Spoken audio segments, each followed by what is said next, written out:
qui a aussi été présent dans le bureau, ainsi que l'ensemble du monde du bureau. Et évidemment que nous avions échangé les uns avec les autres avant cette conférence, et évidemment que le souhait est de travailler comme ça a pu être fait, de manière collective, tous ensemble, et donc de continuer le travail de cette conférence. Juste quelques mots, je voulais juste évoquer 3 points, si vous me le permettez. Par rapport aussi à ce qui a été dit. Tout d'abord, nous allons poursuivre effectivement le travail sur la vision stratégique telle qu'elle a été lancée pour aboutir au projet sportif territorial. Le diagnostic était fait, qu'il était partagé, ce qui permet une bonne base pour aussi travailler sur la feuille de route. Nous allons aussi avoir installé la conférence des financeurs, mais il va falloir qu'on trouve. Effectivement, et ça a été évoqué, notamment, monsieur le député, vous l'avez dit, il faut qu'on ait une traduction opérationnelle. Et donc, il faut qu'on ait cette traduction opérationnelle. Nous avons évoqué aussi avec les collectivités territoriales, puisque nous sommes réunis il y a de cela quelques jours, la vision d'aménagement territorial. Donc, c'est un point que nous souhaitons vraiment travailler au sein de la conférence régionale, qui nous permettra aussi de faire évoluer nos propres politiques publiques, parce qu'en fait, on va se nourrir les uns et les autres. Parce que le fait de savoir de quoi a besoin le mouvement sportif, comment nos politiques publiques font effet de levier sur le modèle économique, évidemment que pour nous c'est important.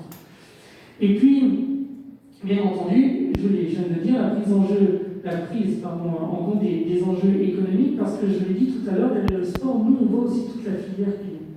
Et donc, l'ensemble de ces éléments-là, pour nous, seront importants à prendre en compte dans la traduction opérationnelle. Et puis, Mme Poson, vous l'avez dit pendant notre échange qu'on avait eu au préalable, et vous l'avez redit aujourd'hui, oui, c'est important, il va falloir qu'on fasse, et il va falloir qu'on fasse savoir. Et aujourd'hui, quand on a entendu justement des personnes dire il y a des choses qui existent et on ne savait pas, c'est un peu dommage, parce que quand on vote des outils, quand on a des politiques publiques et qu'elles n'appellent pas le public pour lequel elles ont été mises, ça veut dire qu'il y a une partie d'échec quand même. Donc il va falloir faire, et faire savoir, c'est un élément très important. La dernière chose sur cette vision stratégique que je voulais vous indiquer, c'est qu'il ne faut en revanche pas qu'on s'enferme. C'est-à-dire qu'il ne faut pas qu'on pense que parce qu'on sera arrivé à avoir des solutions, elles sont définitives. Le mouvement sportif, si demain il a l'impression d'être arrivé au bout, tout le monde sait bien qu'un sportif, il pense qu'il a atteint son maximum, on donné, il s'étiole. Il n'a jamais atteint son maximum.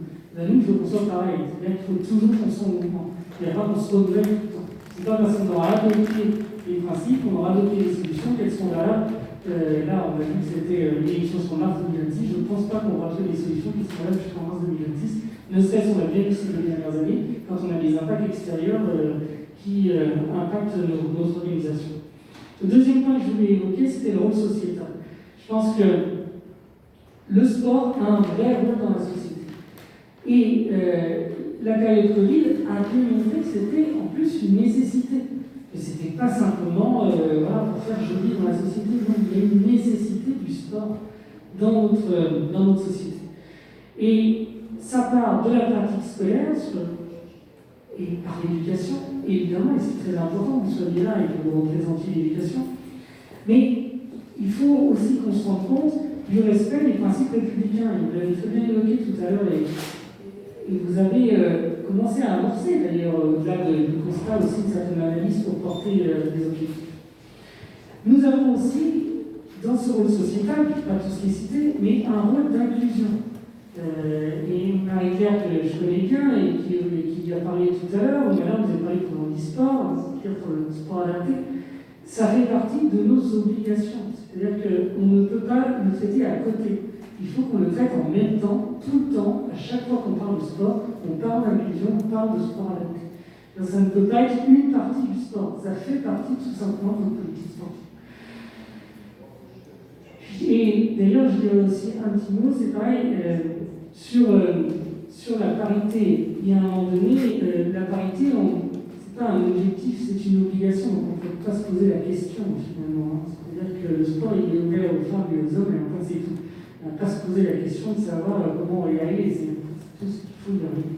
Et ça, vous avez évoqué qu'on était à 40%, vous avez évoqué le déficit qu'on a de la représentation féminine dans les instances dirigeantes. En tant qu'élu, je sais ce que je parle, parce qu'effectivement, on n'a pas été des bons exemples pendant des années, pas toujours encore, donc vraiment, on a un vrai travail aussi de frein à mener. Et puis, et la période de la Covid l'a démontré, la santé, alors de sport santé, la santé, effectivement, c'est important d'y travailler, mais aussi pour arriver à démontrer que c'est aussi un épanouissement personnel. C'est-à-dire que ce n'est pas juste la forme physique, c'est aussi ça, une manière et un équilibre de vie. Et puis, le troisième point que je voulais évoquer, c'était notre rôle de proposition. Il faut qu'on fasse des propositions. Alors on a la chance parce que là, on a des représentants nationaux, déjà l'Agence nationale du sport, et puis on a 2 parlementaires. Et donc c'est important que vous soyez présents avec nous, parce qu'à un moment donné, quand on va travailler, on va faire des propositions, et les propositions, c'est pas nous qui ferons les lettres forcément en face. Donc il faut qu'on ait un relais, parce que c'est bien de travailler, on ne va pas travailler pour rien non plus. C'est-à-dire qu'à un moment donné, il faut que ce qu'on va proposer, il y a des gens qui puissent le porter. Donc l'intérêt d'avoir effectivement des représentants nationaux, soit des représentants d'État ou que ce soit des élus, c'est qu'ils vont pouvoir porter une proposition. Et j'en ai noté quelques-uns, sur lesquels j'espère qu'on va pouvoir travailler plus particulièrement. C'est la structure juridique des clubs, c'est le statut des dirigeants, c'est le régime fiscal, vous l'avez évoqué, parce que c'est une vraie problématique. Je vous donne juste un exemple que tout le monde connaît. Nous, on a doté des subventions, et les clubs dessus, certains clubs suivant leur structure juridique, payaient les impôts dessus. Et à un moment donné, on se dit, mais si nous, on donne de l'argent public pour que ça revienne à l'État, c'est pas qu'on ne veut pas donner de l'argent à l'État, tout le monde en a besoin, mais c'est qu'à un moment donné, c'est là que le système ne tourne pas rond, ça crée un problème. C'est la réglementation, je l'ai dit tout à l'heure aussi, parce que la surréglementation crée aussi des difficultés aux clubs et leur crée des dépenses globales. Et donc ça aussi, on a un rôle de proposition de simplification administrative. C'est aussi la répartition des compétences par collectivité, parce qu'à un moment donné, on le voit bien, il y a une difficulté aussi d'interaction des collectivités. Donc il va falloir aussi qu'on travaille là-dessus, et c'est bien que le monde sportif nous donne son regard. Parce que quand on regarde en interne, parfois, finalement, on satisfait parce qu'on connaît par cœur nos procédures. Et quand on regarde de l'externe, on voit que c'est très complexe et très difficile. Là encore, nous-mêmes, on a un rôle de simplification à faire dans nos propres collectivités. Et je pense que le regard extérieur que vont apporter nos partenaires, ce sera aussi un élément important. Et, évidemment, le dernier point que j'avais noté, c'est la lutte contre les dérives, parce que ça nous intéresse au plus haut point, parce que ce qui se passe dans les clubs sportifs n'est en fait qu'une émanation de ce qui se passe dans la société. Et donc, si on arrive à trouver des solutions, elles seront bonnes pour le sport, elles sont bonnes pour la société en général. Bon, avec tout ce qu'on a à faire, vous comprenez qu'on va vite avant de devoir se revoir pour travailler tous ensemble. Et je vous remercie tous encore de votre confiance aujourd'hui et je vous souhaite un très bon travail dans l'avenir. Merci à tous.